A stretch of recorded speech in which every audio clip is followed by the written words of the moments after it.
সিরিয়ার ক্ষমতাচ্যুত president Bashar আল আসাদ ও তার পরিবার রাশিয়ার রাজধানী মস্কোতে পৌঁছেছেন। ক্রেমলিনের সূত্র উল্লেখ করে দেশটির রাষ্ট্রীয় বার্তা সংস্থা তাস এ তথ্য নিশ্চিত করেছে। এতে বলা হয়েছে, মানবিক দিক বিবেচনা করে আসাদ ও তার পরিবারকে রাজনৈতিক আশ্রয় দিয়েছে রাশিয়া। ক্রেমলিন সূত্র বলেছে, রাশিয়া সবসময় সিরিয়ার সংকটের একটি রাজনৈতিক সমাধানের পক্ষে ছিল। তারা জাতিসংঘের তত্ত্বাবধানে আলোচনার পুনরারম্ভের জন্য জোর দিচ্ছে। সিরিয়ার সাবেক প্রেসিডেন্ট বাশার আল আসাদকে সর্বশেষ জনসমক্ষে দেখা গিয়েছিল গত রবিবার 1 ডিসেম্বর। সে সময় তিনি সিরিয়ার রাজধানী দামেস্কে ইরানের পররাষ্ট্রমন্ত্রীর সঙ্গে সাক্ষাৎ করেছিলেন। এরপর থেকে তিনি আর প্রকাশ্যে আসেননি।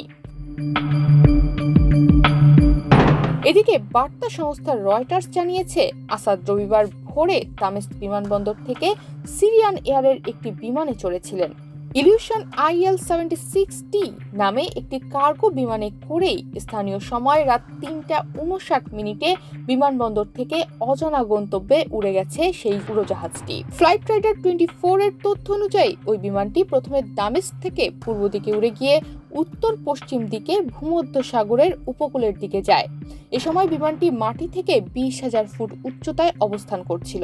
পরে এটি হঠাৎ পূর্ব দিকে ঘুরে উচ্চতা কমাতে থাকে এবং সিরিয়ার হোমস শহরের দিকে উড়ে যায়। হোমস থেকে 13 কিলোমিটার পশ্চিমে বিমানটি মাটি থেকে 1,625 ফুট উচ্চতায় ছিল। কিন্তু এই সময়ই বিমানটির সংকেত পাঠানোর সিস্টেম ট্রান্সপন্ডার থেমে যায়। সিরিয়ার কথা বলতে গেলে অবধারিতভাবে আসবে আল আসাদ পরিবারের কথা, কেননা টানা 5 দশকের বেশি সময় ধরে সিরিয়া শাসন করছে পরিবারটি। এর মধ্যে 1971 থেকে 2000 সাল পর্যন্ত সিরিয়ার প্রেসিডেন্ট ছিলেন হাফিজ আল আসাদ। 2000 সালে তার মৃত্যু হয়।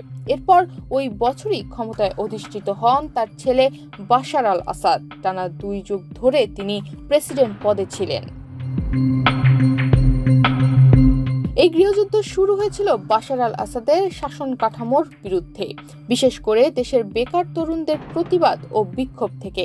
তারুণ্যের সেই প্রতিবাদ দমাতে খড়গ হাতে তুলে নেন বাশার। এতে রাজপথে রক্ত ঝরে, অশান্তি ও সংঘাত ছড়ায় দেশ জুড়ে। তীব্র আন্দোলনের মুখে শেখ হাসিনার মতো পতন হয় আরেক স্বৈরশাসকের। আসাদবিহীন নতুন সূর্য দেখল সিরিয়ার মানুষ। তনিমা রহমান, বাংলাদেশ প্রতিদিন।